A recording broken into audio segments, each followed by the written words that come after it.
Good morning, students. Today we are going to discussing about the innovative source of finance. Firstly, we are discussing about factoring.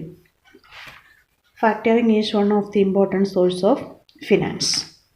In fact, factoring is also a business activity in which a financial intermediary called factor take the responsibility of collecting the debtors or receivables of the manufacturing concern, called seller or client. In other words, chief financial executive, instead of discounting the bill from the bankers, sells the debtors and receivables to a special financial institution. Factor, that is financial institution, assume the total responsibility of sales ledger, administration and collections from the debtors. Thus, factoring is a continuing arrangement between financial intermediary and the sellers of the goods and services called client. It is also important to note that factoring should not be considered as related only to a specific transaction. Rather, it should be considered as a continuous arrangement.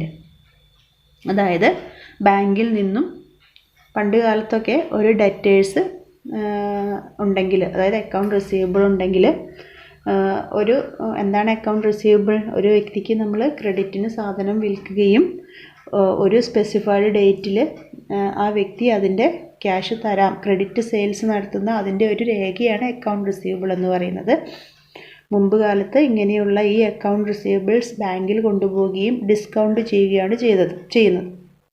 ഇന്ന് അങ്ങനെ discount ചെയ്യുന്നതിന് പകരം നമ്മളൊരു specialised ഫേമിനെ depend ചെയ്യുന്നു. ആ specialised firm ഈ account receivables collect ചെയ്യുന്ന എല്ലാ ഉത്തരവാദിത്വവും ഏറ്റെടുക്കുന്നു. അതിനെയാണ് നമ്മൾ, ആ സ്പെഷ്യലൈസ്ഡ് ഇൻസ്റ്റിറ്റ്യൂഷനെയാണ് നമ്മൾ ഫാക്ടർ എന്ന് പറയുന്ന ആ പ്രോസസ്സിനെയാണ് നമ്മൾ ഫാക്ടറിങ് എന്ന് പറയുന്നത്. ഈ ഒരു ഫാക്ടറിങ്ങിൽ there are 3 parties are involved in factoring. They are seller, customer and factor. Seller എന്ന് പറഞ്ഞാൽ നമ്മൾ പറഞ്ഞു, seller is a business concern which sells goods and services on credit terms. They are also known as client. Second one, customer. Customer is the person who buy the goods and services from the seller on credit. Then factor. Factor is a specialized financial institution which offer services relating to management and financing of debt arising out of credit sales. Then next types of factoring. First one, full or non-recourse factoring. Under non-recourse factoring, the risk or loss on account of non-repayment by the customers of the client is to be borne by the factor, and he cannot claim this amount from the selling firm.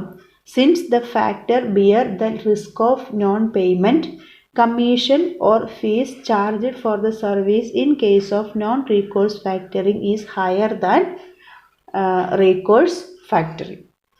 ഈ കേസിൽ ഫാക്ടറാണ് ഡെറ്ററിൻ്റെ അടുത്ത് പണം collect ചെയ്യേണ്ടതെന്ന് നമ്മൾ പറഞ്ഞു. അങ്ങനെ collect ചെയ്തിട്ട് ആ എമൗണ്ട് ആർക്ക് കൊടുക്കുകയാണ് ചെയ്യുന്നത്? സെല്ലർക്ക് കൊടുക്കുകയാണ് ചെയ്യുന്നത്. സർട്ടൈൻ കേസിൽ മുൻകൂട്ടി തന്നെ പണം ഫാക്ടർ സെല്ലർക്ക് കൊടുക്കും. മെച്യൂരിറ്റി ഡേറ്റിൽ ഈ കസ്റ്റമറുടെ അടുത്ത് നിന്ന് ഫാക്ടർ എന്ത് കളക്ട് ചെയ്യും? എമൗണ്ട് കളക്ട് ചെയ്യും.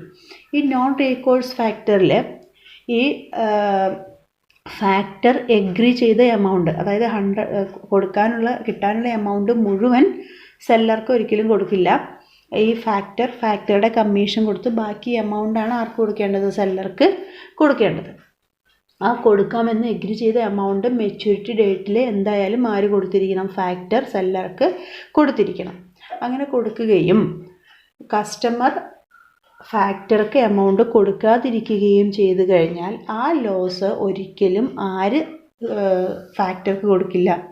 സെല്ലിംഗ് ഫേം കൊടുക്കില്ല. ആ ലോസ് ആര് തന്നെ ബിയർ ചെയ്യണം? ഫാക്ടർ തന്നെ ബിയർ ചെയ്യണം. അതിനെയാണ് നമ്മൾ നോൺ റീകോഴ്സ് ഫാക്ടറിങ് എന്ന് പറയുന്നത്. ഈ കേസിൽ നോൺ റീകോഴ്സ് ഫാക്ടറിങ്ങിൽ ഫാക്ടറുടെ കമ്മീഷൻ അല്ലെങ്കിൽ ഫീസ് എന്ന് പറയുന്നത് വളരെ കൂടുതലായിരിക്കും. കാരണം അദ്ദേഹം എന്ത് റിസ്ക് ബിയർ ചെയ്യുന്നുണ്ട്? Beer the risk of non payment. ആ റിസ്ക് ആരാണ് ബിയർ ചെയ്യുന്നത്? ഈ പറയുന്ന ഫാക്ടറാണ് ബിയർ ചെയ്യുന്നത്. Second one, recourse factoring.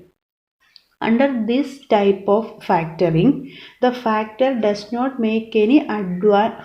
Under this type of factoring, the factor purchases the account receivables on the condition that any loss on account of irrecoverable account receivable shall be borne by the client. In other words, if purchased receivables happens to be irrecoverable, the factor has a recourse to the client and does not bear the loss. It is just opposite of non-recourse factoring. ഇവിടെ customer പണം കൊടുക്കാതിരുന്നു കഴിഞ്ഞാൽ ആ പണം selling firm, അതായത് client ആർക്ക് കൊടുക്കേണ്ടതാണ്? ഫാക്ടർക്ക് കൊടുക്കേണ്ടതാണ്. അതായത് ഈ നോൺ റീപേയ്മെൻറ്റ് എന്നുള്ള ആ ഒരു റിസ്ക് ആര് ബിയർ ചെയ്യുന്നില്ല? ഫാക്ടർ ബിയർ ചെയ്യുന്നില്ല. Then next one, maturity factoring. Under this type of factoring, the factor does not make any advance or prepayment. Of course, the factor may offer a guaranteed amount at the date of payment. As such, the factor make the payment either at a guaranteed date or at the date of collection from the account receivables. ഇവിടെ ഈ കേസിൽ എന്താണെന്ന് വെച്ചാൽ നമ്മൾ പറഞ്ഞു, ചില സമയത്ത് ഈ ഫാക്ടർ അദ്ദേഹത്തിൻ്റെ കമ്മീഷൻ കുറച്ച് കഴിഞ്ഞ് എമൗണ്ട് ആർക്ക് കൊടുക്കണം? സെല്ലർക്ക് കൊടുക്കണം. അത് കഴിഞ്ഞ് ആരുടെ അടുത്ത് കളക്ട് ചെയ്യുകയാണ് ചെയ്യുന്നത്? ഈ കസ്റ്റമറുടെ അടുത്ത് കളക്ട് ചെയ്യുകയാണ് ചെയ്യുന്നത്. ഈ അഡ്വാൻസ് ഫാക്ടറിങ്ങിൽ അല്ലെങ്കിൽ മെച്യൂരിറ്റി ഫാക്ടറിങ്ങിൽ അങ്ങനെ അഡ്വാൻസ് ആയിട്ട് പണം കൊടുക്കുന്നില്ല. അതായത് എന്നാണോ ക്ലയൻറ്റിൻ്റെ അടുത്ത് ആ പണം റിസീവ് ചെയ്യുന്നത് ആ സമയത്ത് മാത്രമേ ആർക്ക് എമൗണ്ട് കൊടുക്കുന്നുള്ളൂ? സെല്ലർക്ക് എമൗണ്ട് കൊടുക്കുന്നുള്ളൂ.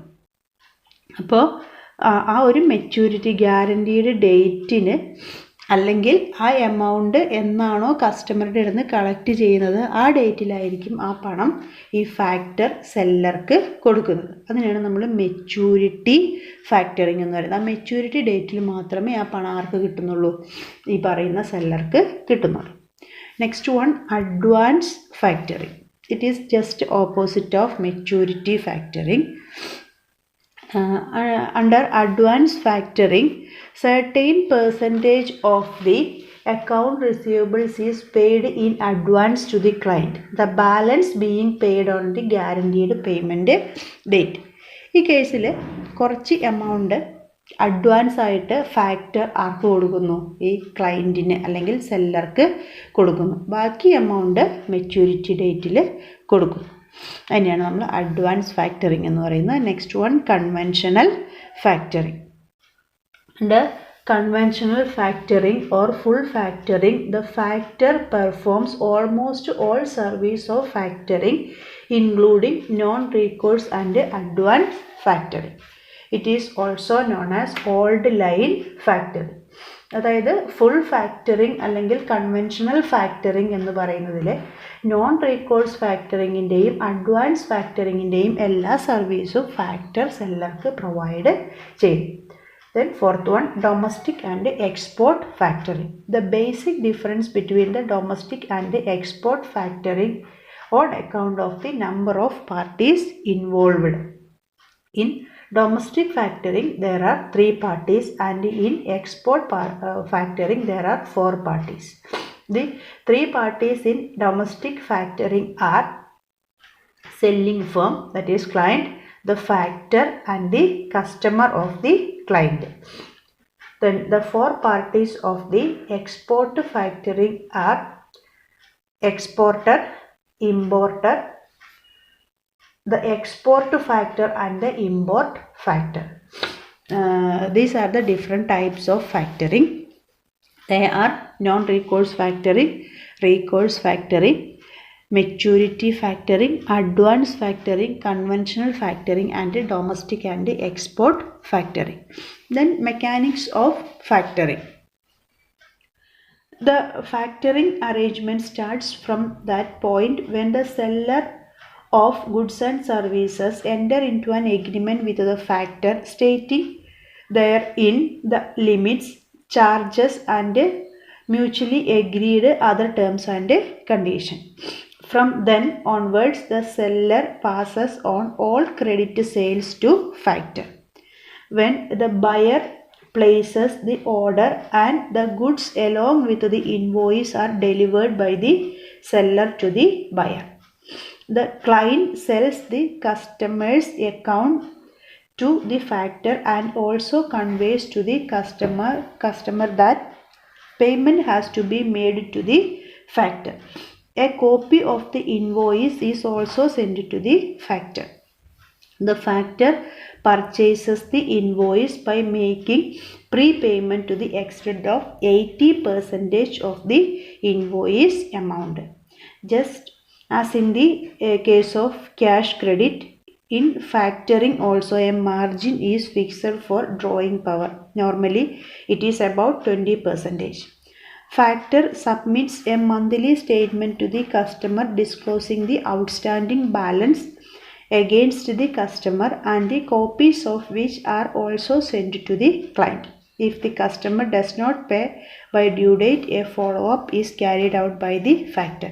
Once the customer makes the payment to the factor, the balance amount due to the client is also paid by the factor. ഒന്നുമില്ല, എന്തൊക്കെയാണ് മെക്കാനിസം എന്നാൽ ഫസ്റ്റ് ഓഫ് ഓൾ ഈ സെല്ലിംഗ് ഫേമും ഫാക്ടറും തമ്മിൽ എന്തുണ്ടാക്കുന്നു, ഒരു എഗ്രിമെൻറ്റ് ഉണ്ടാക്കുന്നു. ദെൻ നെക്സ്റ്റ് എല്ലാ അക്കൗണ്ട്സ് റിസീവബിൾസും ആർക്ക് കൈമാറുന്നു, ഈ ഫാക്ടർക്ക് കൈമാറുന്നു. ദെൻ ഈ ഫാക്ടർ ആരുടെ ഇടുന്ന എമൗണ്ട് കളക്ട് ചെയ്യണം, ഈ കസ്റ്റമറുടെ ഇടുന്ന എമൗണ്ട് കളക്ട് ചെയ്യണം. ദെൻ അങ്ങനെ ഈ എല്ലാ ഡോക്യുമെൻറ്റ്സ് അക്കൗണ്ട് റിസീവബിൾസ് കൈമാറുമ്പോൾ കുറച്ച് അഡ്വാൻസ് എമൗണ്ട് സർട്ടൈൻ കേസസിൽ ഫാക്ടർ ആർക്ക് കൊടുക്കാറുണ്ട്, സെല്ലർക്ക് കൊടുക്കാറുണ്ട്. ദെൻ അതേപോലെ തന്നെ മന്ത്ലി ആയിട്ട് കസ്റ്റമർക്ക് ഒരു റിമൈൻഡർ ആര് കൊടുക്കേണ്ടതാണ്, ഈ പറയുന്ന ഫാക്ടർ കൊടുക്കേണ്ടതാണ്. ദെൻ ഒരിക്കൽ കസ്റ്റമറുടെ ഇരുന്ന് എമൗണ്ട് സ്വീകരിച്ചു കഴിഞ്ഞാൽ ആ എമൗണ്ട് ഫുള്ളായിട്ട് മാർക്ക് അവരുടെ ഡിസ്കൗണ്ട് കുറച്ചതിന് ശേഷം, അതായത് മിക്ക കേസിലും 80% അത് ആർക്ക് കൊടുക്കേണ്ടതാണ്, ഈ സെല്ലർക്ക് ഫാക്ടർ കൊടുക്കേണ്ടതാണ്. Then next advantages of factoring. Then it reduces the operating cycle by providing liquidity. Second one, credit risk is transferred from seller of goods and services to the factor. Third one, a particular type of cash flow from credit sales is assured. Then sales ledger administration is taken over by the factor, thus easing the management of receivables. Then disadvantages of factoring.